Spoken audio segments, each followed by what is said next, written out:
Rapat terbatas Jokowi bikin demo mahasiswa layu duluan. Ternyata ini yang sebenarnya terjadi. Ngeri. Nah, kuncinya adalah orang-orang terdekat presiden inilah kunci yang sedang menjerumuskan presiden. Saya mempunyai keyakinan ada orang-orang tertentu, menteri, pentolan, relawan yang menjerumuskan presiden, seolah-olah ini adalah desain dari presiden dan presiden dibiarkan menjadi bulan-bulanan. Saya sebagai pendukung Jokowi marah karena ini sebetulnya perpanjangan masa jabatan dan penundaan pemilu atau wacana 3 periode.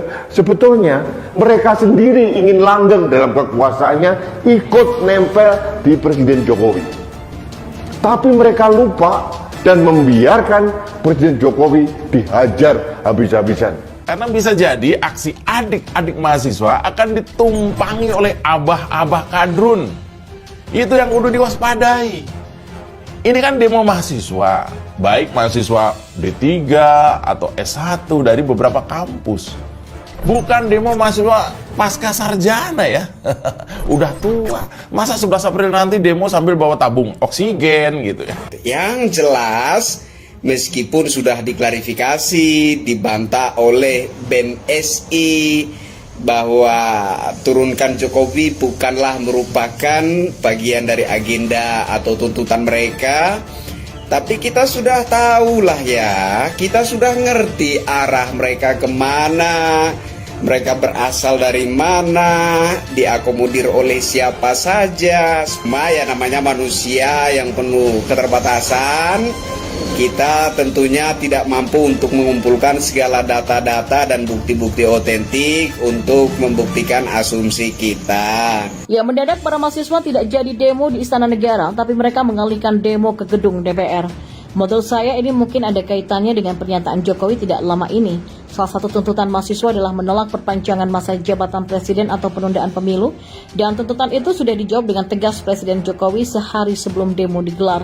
Hal itu disampaikan oleh Jokowi dalam rapat terbatas atau ratas yang khusus membahas persiapan pemilu 2024 di Istana Bogor kemarin. Rapat itu digelar mendadak karena tak biasanya Jokowi menggelar rapat di akhir pekan. Mungkin Jokowi melihat ini cukup mendesak dan bisa dijadikan kesempatan untuk meyakinkan para mahasiswa.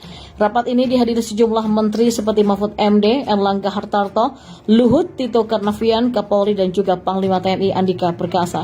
Dalam sambutannya, Jokowi menegaskan pemilu 2024 tetap akan digelar pada 14 Februari 2024. Dia pun meminta jangan ada lagi spekulasi terkait penundaan pemilu, perpanjangan jabatan, dan jabatan 3 periode. Jokowi menginstruksikan mereka untuk menyampaikan ini kepada masyarakat agar tidak ada kesimpang siuran. Selanjutnya, Jokowi juga meminta para menteri agar mempersiapkan secara baik seluruh tahapan pemilu yang akan dimulai pada Juni 2022.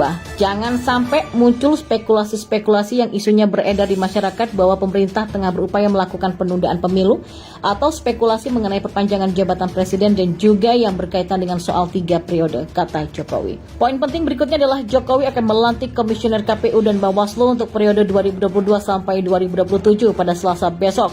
Akan ada pembahasan dengan KPU dan Bawaslu mengenai persiapan pemilu agar semua tahapan pemilu bisa disiapkan dengan matang. Semua payung hukum yang dibutuhkan untuk pelaksanaan pemilu dan juga anggarannya akan segera diselesaikan. Dengan melihat rapat yang tidak digelar seperti biasanya, bisa kita lihat kalau Jokowi pintar melihat situasi, bukan? Terbukti, mahasiswa yang mau menggeruduk Istana Negara membatalkan rencananya. Awalnya saya pikir mahasiswa sengaja menggeser lokasi demo untuk mengelabui rencana awal polisi dalam mengawal demo. Tapi ternyata ini adalah langkah catur Jokowi yang bisa dibilang berhasil. Demo di Istana Negara jadi mati kutu dan tak berdampak apa-apa lagi. Kalau mahasiswa masih nekat demo, maka akan timbul kecurigaan besar. Jokowi sudah pastikan pemilu tetap digelar sesuai jadwal, tidak ada penundaan. Komisioner KPU dan Bawaslu juga akan dilantik, jadi ini adalah pukulan telak kepada mahasiswa yang lumayan bandel soal ini. Padahal Jokowi sebelumnya sudah mengatakan hal yang sama, entah telinga mereka tuli atau memang rindu demo. Enggak peduli apa yang didemokan, yang penting demo dan turun ke jalan. Saya setuju dengan Adiana Pitupulu yang mengatakan memang seharusnya mahasiswa tidak mendemo Jokowi karena sejak awal Sikap Jokowi telah tegas menolak 3 periode dan tak pernah sekalipun bicara tentang penundaan pemilu.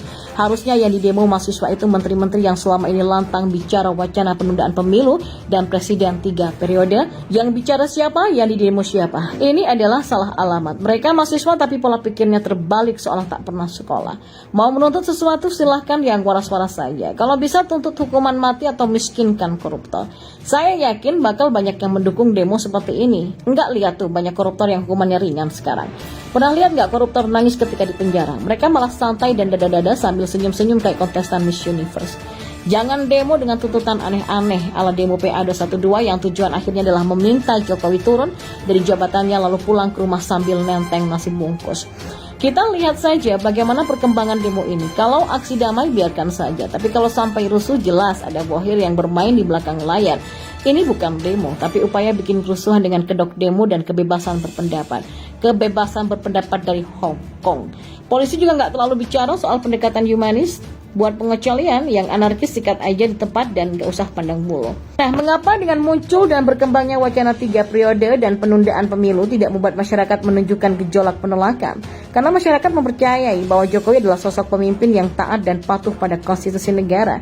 Jokowi tidak akan mengkhianati kepercayaan masyarakat yang memilihnya dalam pemilu yang sudah terselenggara dengan demokratis. Masyarakat bisa mengerti dan memahami adalah hal yang mustahil jika Jokowi berani mengutak-atik konstitusi, karena justru pada akhirnya Jokowi akan berhadap-hadapan langsung dengan rakyat pemilihnya.